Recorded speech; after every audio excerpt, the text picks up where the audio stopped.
சொன்னிட்டு வணக்கம் மேடம் சொன்னோன்னே, என்ன மேடம் அப்படின்னு ஆட்டோக்காரங்க சொல்ல பல்லார்னு ஒரு அடி கொடுக்குறாங்க. கொடுத்துட்டு இங்கே பாரு ஒழுங்காக பேசஞ்சுக்கிட்டே எப்படி பேசணுன்றத ஒரு புக் இருக்குது, அதை பார்த்து கற்றுக்கணும்.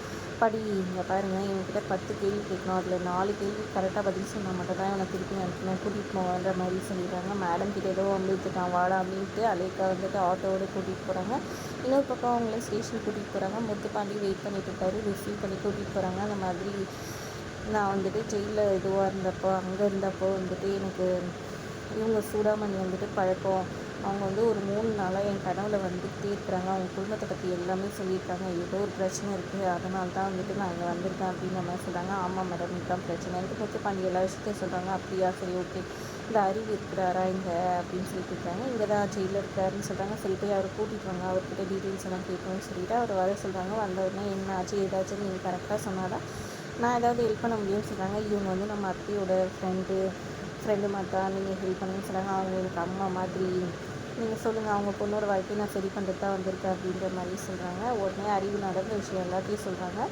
சரி ஓகே நான் பார்த்துக்குறேன் அப்படின்ற மாதிரி சொல்லிவிட்டு இதெல்லாம் உண்மை தெரிஞ்சால் வந்துட்டு சண்முகமே என்னை காப்பாற்ற பார்ப்பான். ஆனால் அவன் என்னை நம்பலையேனோ, ஆனால் ரத்னா என்னை நம்புறா அப்படின்னு அறிவு சொல்ல, சரி நான் இப்போ சண்முகத்தை பார்க்கணும்னு சொல்ல, சரி ஓகே நான் கூட்டிகிட்டு போகிறேன்னு முத்துப்பாண்டி வீட்டுக்கு கூட்டிகிட்டு போகிறாரு. இங்கே பார்த்திங்கன்னா அதுக்கு முன்னாடியே வந்துட்டு சவுந்தரபாண்டி வீட்டுக்கு வந்திருக்காரு. பிளான் பண்ணி சண்முகத்துக்கு, அதாவது சனிக்கிட்ட சொல்லிகிட்டே வராரு காரில். இந்த மாதிரி நான் சண்முகத்துக்கிட்ட போயிட்டு என் தங்கச்சி அனுப்பிச்சி வை, என் பையன் கூட வாழட்டும், தாலி கட்டியாச்சுன்னு சொல்லுவேன் அப்படின்னு சொல்கிறாங்க. அதுக்கு வந்துட்டு இருக்கையா நீங்களே இந்த மாதிரி பண்ணுறீங்கன்னு சொல்லி கேட்க, நான் போய் கூப்பிட்டேன்னா செம்ம இருக்கிற கருத்தில் வந்துட்டு இப்போ என்ன அவன் தங்கச்சி உன் பையன் கூட எல்லாம் வந்து வாழ மாட்டான்ல, அவன் தாலி எடுத்துகிட்டு போனால் அவனே வந்துட்டு அந்த தாலி அறுத்து கொடுத்துருவான், அதுதான் எனக்கு வேணுன்ற மாதிரி பிளான் எங்கேயாவது சொல்லிட்டு போயிருக்காரு.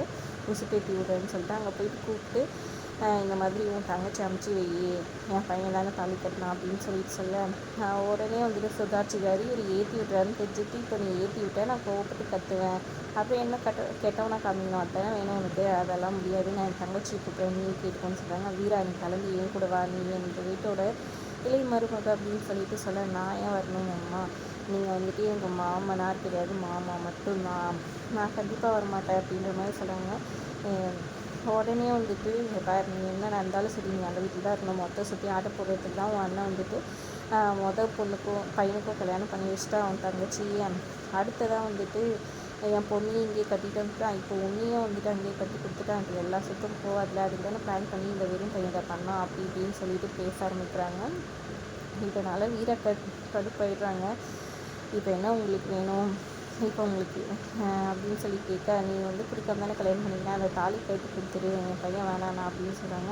அவ்வளோதானே, இந்த தாலி கட்டினவனை வந்துட்டு என் முன்னாடி வந்து நிற்க சொல்லுங்கள், அவனை வந்து கேட்க சொல்லுங்கள், அவனை 4 செருப்பாலே அடித்து இந்த தாலியை கழுத்தி விசிறு அடித்து அனுப்புகிறேன் அப்படின்ற மாதிரி சொல்கிறாங்க. அதை கேட்டு சவுந்தரபாண்டி செம்ம ஷாக்கில் இருக்காங்க. என்னடா இது நம்ம பிளான் பண்ணதுக்கு ஆப்போசிட்டாக நடக்குதுன்னு சொல்லிட்டு அதோட எபிசோட் முடிய போகுதுங்க. அதுக்கு முன்னாடி வந்துட்டு அந்த ஆஃபீஸர் வந்துட்டு வீட்டுக்கு வராங்க. சண்முகத்துக்கிட்டே எல்லா டீட்டெயில்ஸும் வந்துட்டு முத்துப்பாண்டி சொல்கிறாரு. சொன்ன உடனே வந்துட்டு அவங்க வந்து இந்த மாதிரி எனக்கு உங்கள் அம்மா சூடாமணி வந்துட்டு நல்லாவே தெரியும், அவங்க எனக்கு அம்மா மாதிரின்னு சொல்லி பேசிகிட்டு இருக்காங்க. அதோட எபிசோட் முடியுது. தேங்க்ஸ் ஃபார் வாட்சிங்.